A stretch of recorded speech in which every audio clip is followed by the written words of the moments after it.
اولم یتفکروا، آیا فکر نکردن ما به صاحبهم نیست، به صاحبشان. صاحب همراه را میگه. 40 سال قط شما در مجلستان پیغمبر صلی الله علیه و سلم نشست و برخاست کرده. تمام حرکات این شخص برای شما معلوم است که حرکات دیوانگی بود یا حرکات هوشیاری. تا 40 سال تمام قضایا و معضلات مشکل خود به پیغمبر پیش میکرده. این امین و صادق میگفته، اما امروز که دعوت توحید داده میگه دیوانه است. تو بیا دمی مسجد بیا، هر روز نماز خوانده برو خواب. کلی مردم میگه بچه فلانی خوب بچه است، بسیار خوب بچه است. خودت نمازی تا بخوان به مو طریقه سابقت برو برای هیچ گپی نیست. یک روز تو بیا بگو مردم بدعت نکنی، شرک نکنی، اینی بدعت است، اینی شرک است. چی میگه؟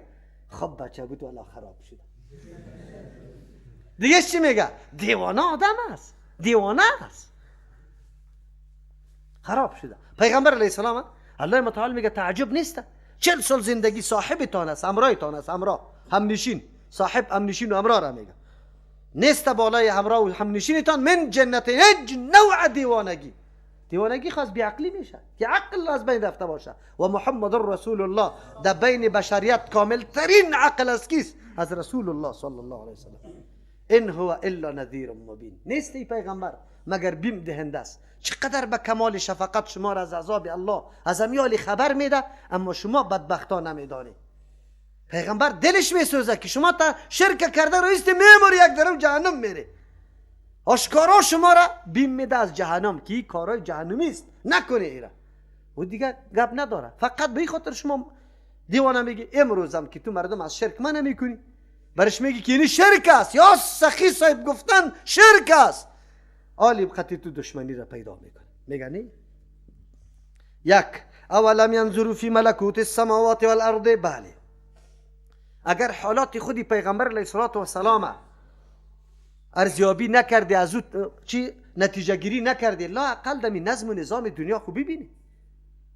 این کائنات دنیا را با این نظم دقیق، با این برنامه خیلی سنجیده و موزون و مناسب، آیا یموتو هدر است؟ ها؟ الله متعال بس پیغمبر خدا دیوانه را روان میکنه. شما خود باید درک بکنی که ما در دنیا به یک مقصد آمدیم. مثل که این نظام به عبث پیدا نشده هدف داره، ما همونطور عبث پیدا نشدیم. چرا؟ در بین این مخلوقات و کائنات ما اشرف هستیم. این کائنات در خدمت ماست، ما مخدومش هستیم. که چیزی که خادم است او به هدف نیست، مخدوم به هدف می باشه. قطعا نه. از او خاطر الله میگه اولم ینظروا فی ملکوت السماوات. آیا نمی بینند در ملکوت آسمان ها، یعنی در این پادشاهی بزرگ، ملکوت پادشاهی پهناور و عظیم که ببینی نظام الله متعال است. تنها یک انسان مخلوق نیست، پرنده ها را ببینی، حشرات را ببینی، حیوانات را ببینی، از خشکه را ببینی، از بحر را ببینی، کل این مخلوقات زیر یک نظم دقیق زندگی میکنه. رزقشان، لباسشان، گشت و گذارشان، سرزمینشان، مأوایشان، جای بدوباششان، کلش الله تنظیم کرده. یموتور میشه. ما یک خانه را اداره نمیتونیم، شوهر و زن 6 تا دیگه بس نکنیم، دوا نخوریم، 2 بچه شده، از تربیهش برآمده نمیتونی. ډوډۍ خور توی از دو اولاد تربیه نمیتونی، میترسی. این نظام و جهانه که الله تربیه میکنه، از او درس گرفته نمیتونی. والارض، از پادشاهی و زمین، و ما خلق الله من شیء، آن چیزی را که الله پیدا کرده از هر چیز، من شیء که میبینی چشمت مانده میشه مخلوقات الله. هر چیزی که میبینی این کی پیدا کرده، کی نظم داده، کی ترتیب داده. و ان عسى ان يكون قد اقترب اجلهم. بله، و بدبختا شما بی هدف نیستی. پیغمبر هدفتان برایتان معرفی میکنه. چرا؟ هدف ما عبادت است. چی است؟ عبادت. و ما خلقت الجن والانس اما عبادت به کدام کیفیت انجام بدیم کی برای ما معرفی میکنه؟ بگه رسول الله صلی الله علیه وسلم. پس ما بی هدف نیستیم، پیغمبر روان کردن بی هدف نیست و طریقه عبادت برای ما نشان میده. ولی خب مردم طریقه عبادت پیغمبر در قصیش نیست. هر کس که برش طریقه جور کرد، یک آخوند و پیر هر جای پیدا میشه برشان طریقه داده رویست را میگه اینی طریقه است. سر این طرف بزن، این طرف بزن، باز لنگی تو اونجا قلات شو خودت پس اکوی سری مردم بیفت 4 چلنگ بیفت. عبادت است، عبادت است. دیگه چی میکنه؟ یک رقم دوره زده برو، کالای خیلی همونطور دامنی خیلی درازم جور کرده باشه، این رقص مولاناست. چی است؟ رقص ازواج جایز است، از دیگران ناجایز.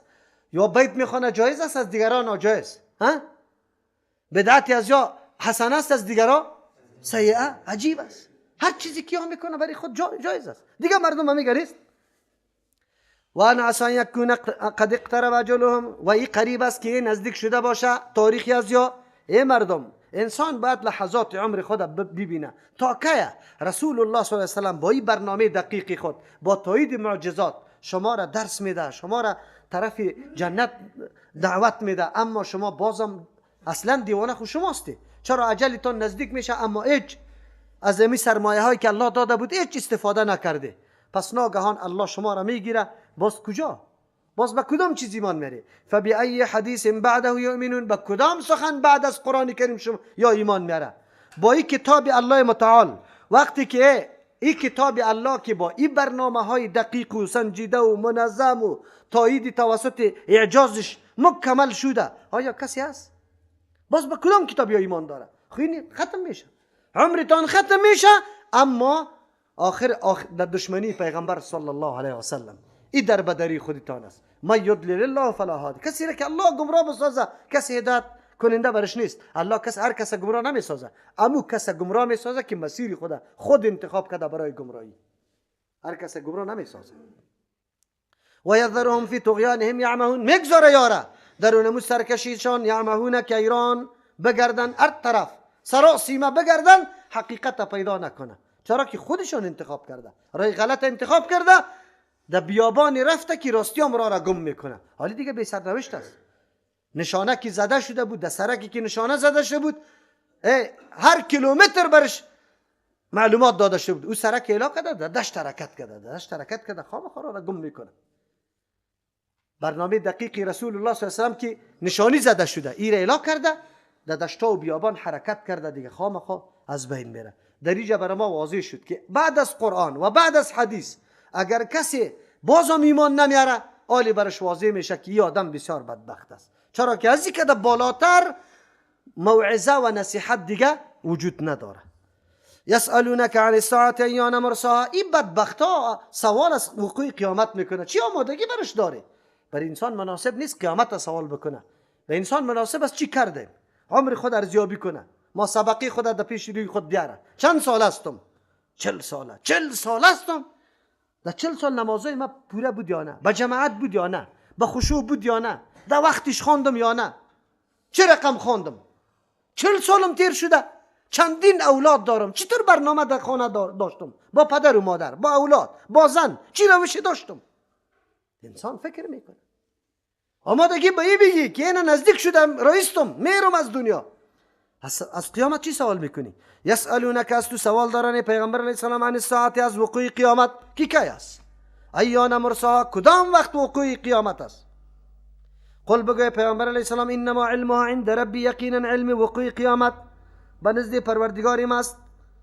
لا یجلیها، آشکارا نمیسازه امی علم قیامت لوقتها، لا یجلیها لوقتها، واضح نمیسازه وقت وقوع قیامت الله، الا هو، مگر برای خودش، با کسی دیگر ایره واضح نمیسازه.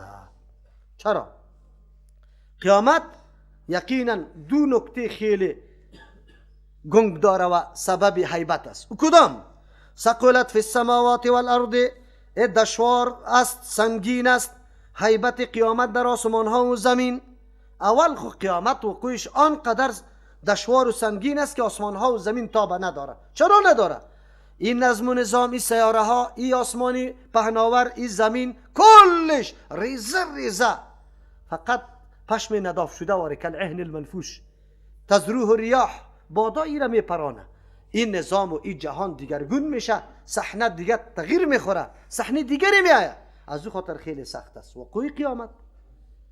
این حالت باقی نمیماند. دوم، لا تأتیکم الا بغتة، یک چیزی که برات معلومات باشه از امیال تو آمادگی گرفته میری، اما چیزی که ناگهان میاد این خیلی سبب حیبت است. از امو خاطر هر انسان دو قیامت داره. یکی قیامت کبراست که جهان مکمل این صحنه بدل میشه، یک قیامت صغراست که مرگ انسان است. مرگم برای کسی معلوم نیست، هیچ معلوم نیست که در کدام حالت میموری. در حالت رقص میموری، در سینما میموری، در موتر میموری، در حالت شرابخوری یا در سجده و در نماز میموری، در سر تلاوت قرآن کریم میموری. الله تو را آگاه نکرده. از او خاطر انسان سخت هیبت داشته باشه، آمادگی داشته باشه. یک چیزی که ناگهانی برات میرسه، از او خاطر تو تیار باید باشی، هر لحظه باید تو تیار باشی که بله مرگم بیا لیکن من در حالت باشم. ابراهیم علیه السلام می توصیه را کرده بود فلا تموتن الا وانتم مسلمون، مرگ سرتان نبیا مگر در حالی که مکمل تسلیم الله باش. در لحظه که آمد. از او خاطر قیامت امرش خیلی بزرگ است. قرآن میگه چرا الله متعال امی حالت به هیچ کسی بیان نکرد؟ به خاطری که مردم در هر لحظه غفلت نکنن، با خبر باشه که ناگهان نشوه که چی است؟ قیامت بیا. حالی اگرچه وقوع قیامت به غیر از الله به کسی دیگری معلوم نیست، کدام تعداد سالا و گپا که ذکر میشه کلش نادرست و نارواست، چرا در حدیث صحیح قطعی هیچ ثابت نیست. خودی پیغمبر در حدیث جبریل زمانی که سوال میشه از قیامت میگه مل مسئول عنها باعلم من السائل، مسئول کسی که از پیش سوال شده عالم از سوال کننده نیست. یعنی علم موت در اینجا اردو برابر است، توم نمیدانی من نمیدانم. اما علامات قیامت این معلوم دار است، این در حدیث ها ثابت است. دو قسم علامات، یکی علامات کبرا که 10 علامه است و یکی علامات صغرا. علامات صغرا مکمل فی الحال دیده میشه، مکمل. علامات صغرای قیامت این نمیسته، زیادت زنا، بگه نافرمانی اولاد از پدر و مادر، نعوذ بالله داخل شدن موسیقی در مسجدها، سودخوری به نامهای مختلف، شرابخوری به نامهای مختلف، زنا به نامهای مختلف، این گپا کلش مکمل و دیده میشه با چشم سر. کسی امین باقی نمیمانه که حتی لا اقل یک پولی خود پیشش بمونی.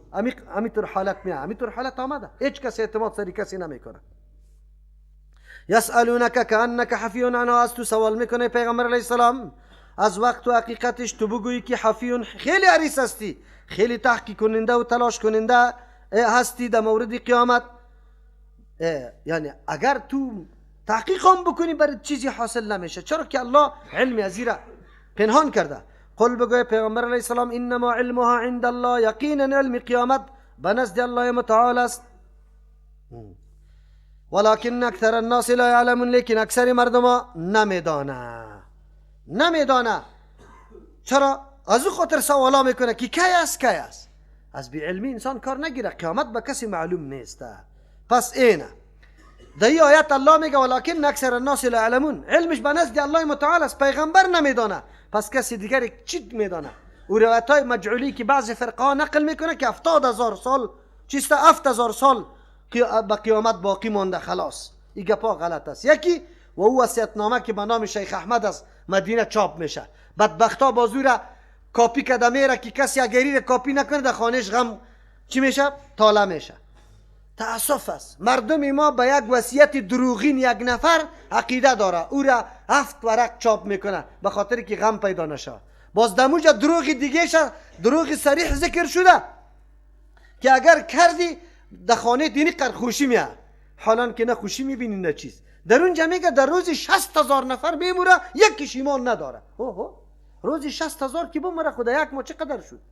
کل انسانیت تباه میشه و یک مسلمان نه، خلاص. او در اونجا گفته که قیامت نزدیک شده، علمش به نزد الله متعال است و تو میگی نزدیک شده. بدبخت انسان. شیخ احمد کسی نیست، این وصیت‌نامه جعلی است، از طرف مردمای بیدین و گروه غلط نشر میشه برای از اینکه مردم در مورد دین خود بی اعتماد شود، به خاطر دین خود. دیگه گپ نیست اونجا. اگر میگه که نماز بخونه، روزه بگیره، قرآن برای ما گفته، حدیث پیغمبر برای ما گفته، چی ضرورت است؟ یک بدبخت دیگه در مزار پیدا شده بود، خود پهلوان معرفی میکرد که من استاد سپورت هستم، 3 ندا برام شده، ندای عاطفی برآمدم که رشقه زمین رشقه را دیدم که یک تکه نور است، یک تکه نور است. با 3 آواز شد. یکیش مرا گفت که بخیر مردم دعوت کو. اوه نعوذ بالله. اما در افغانستان اینقدر حکومت هم ضعیف است، مردم هم ضعیف است. دیگه وقت لاف زیاد میزنه که ما پیغمبر را دوست داریم. این دعوای پیغمبری بود. این دعوای چی بود؟ اما یک نفری مسلمان پیدا نشد که دست میزد شه، نزد شه. هر کسی اینجا اون دیگهش قربان هم میکرد که ما از اینجا میگیریم، از اینجا میگیریم. عجیب است. در افغانستان هر فتنه بالا شو هیچ گپی نیست، پروا نداره. فقط یک چی نکو، دعوت به توحید نده. اگر دعوت به توحید دادی تورم تباه میکنه، خانه تام تباه میکنه، در منطقم نمیمانه، تا مهاجر تام میکنه، میکوبه تام نمیمانه تا. دیگر کار که میکنی بکو. خب به نامی چی بکو؟ بگوی به نامی کرامت و ولی. به نامی کرامت و ولی که هر جنایت میکنی بکو، هیچ گپی نیست. به نامی ازو کو خلاص. قل بگوی پیامبر علیه السلام لا املک لنفسی نفعا ولا ضرا، ما مالک نیستم برای نفس خود منفعت تکوینی را ولا ضرر، نکدام من ضرر تکوینی را. من نیستم که بدانم که اینی چیز نفعی است اینی چیز ضرر است، تا که الله الا ماشاء الله، مگر آن چیزی را که الله خواسته. الله که در روز ازل در حقم نوشته کرده امو میرسه، اما ما علم ندارم که اینی نفع اینی ضرر برام داره. البته این مراد از نفع و ضرر تکوینی است، یکی تشریعی. در شریعت برای ما چیزی که نافع و چیزی ضرر است چیسته میدانیم. نماز چی است؟ بگوی خواندنش نافع است، ترک نماز چی است؟ این ضرر است. اما تکوینی که حالی چی میشه، سبا چی واقع میشه، این را من نمیدانم. در این آیت الله متعال میخواه تصور غلطی که در حق انبیاء علیهم السلام از طرف امتهایشان پیدا میشه، زمانی که امور خارق العاده از پیغمبر میبینه، بسا نادانا نسبت نعوذ بالله الوهیت به پیغمبر میکنه که شاید پیغمبرم عالم الغیب و متصرف و گپا باشه، اولاد دادنی باشه. الله رد میکنه که بگوی پیغمبر به زبان خود به مردم اعلان کو که من مالک نفع و ضرر نیستم. اولاد دادن نفع یا ضرر؟ خیر پیغمبر خود ندانه، نمیتونه. ای آقا صاحب از کجا کده؟ ای آقای نا آقا، ای سیدی نا سید که خود معرفی اولاد پیغمبر میکنه. ای زیارت از کجا پیدا میکنه که برای کسی اولاد میده یا نمیده؟ این از کجا میکنیم؟ براتون واضح شد که کسایی که لاف میزنه که ما مریض شفا داده میتونیم، این امر تکوینی است، یادتان باشه. یا اولاد داده میتونیم، امری چیست؟ تکوینی، تشریعی نیست. الله پیغمبر میگه که به زبان خود به امت اعلان بکو که من مالک نفع و ضرر نیستم. پس وقتی که پیغمبر اعلان کنه که مالک نفع و ضرر نیست، این دیگه و اولیاء و دیگه صالحات کجا پیدا کرد؟ آیت قرآن کدام طرف میگذارن؟ چی میگن؟ عجیب است. الله رحم بکنه. امروز مردم در بدر است. اینمی عقیده را در حق حتی یک مقصد که تو برو یک قبر جور کو، کلی خرد گور کو، نعوذ بالله خود سرش یک بیرق استاد کو، با سعی میکنی که چقدر مردم در اونجا خاکش خورده گفته رو ایسته خورده. روز جنازه بود، تقریر در سری قبر میکردم در من 2-3 روز پیش، اما خاک گرفتم، یک ملا را بگی گرفته بود. گفته هیچ کسی خاک نمیخوره. من گفتم ما خوردیم. والدیم از قبر مادری خود شهید شده بود، میگه اینا خورده برو فایده داره. او به خاطری که رد میشد سرش، خوب الله رحم بکنه، این تو لرزه گرفته بود شکل چی بگویا. الله رحم بکنه. قل بگوی پیامبر علیه السلام لا املک، من مالک نیستم، در اختیار ندارم، لنفسی برای نفس خود، نفعا نفره ولا ضررن ضرر تکوینی و نفع تکوینی را، الا ماشاء الله، مگر آن چیزی که الله خواسته باشه.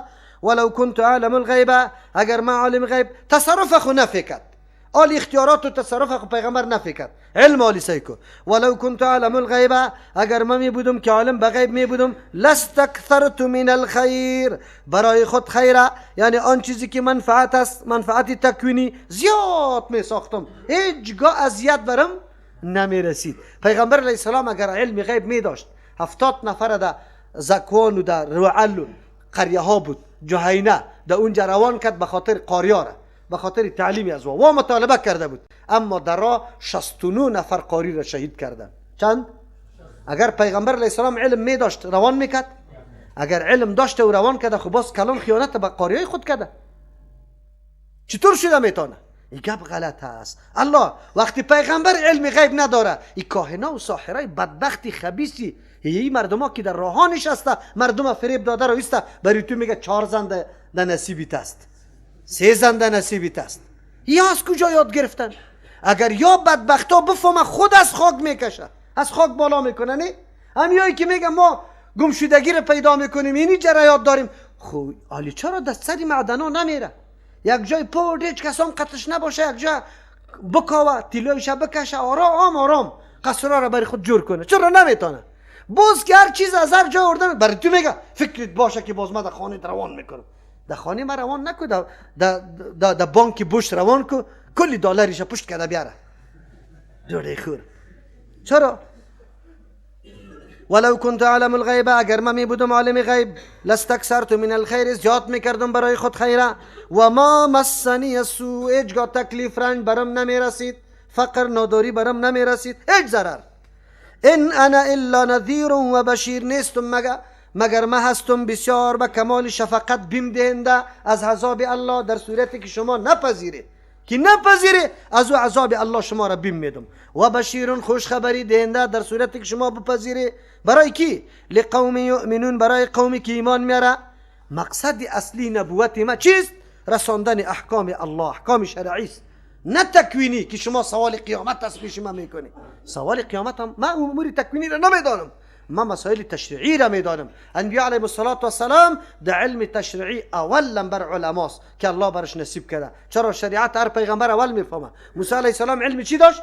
تشریعی. خضر علیه السلام علم یک چیزی از علم تکوینی را الله برش داده بود، به خاطری که به موسی علیه السلام معلوم شد که کل علم امروی ما نیست، قصهش پیش میاد ان شاء الله. دیگه از او خاطر هیچگاه کسی اگر دعواهای علم غیب و گپا را بکنه، تصرف و اولاد دادن نمیکنه، کلش دروغ و واهیات است، قطعا قابل قبول نیست. سبحان ربک رب العزة عما یصفون و سلام علی المرسلین والحمد لله رب العالمین.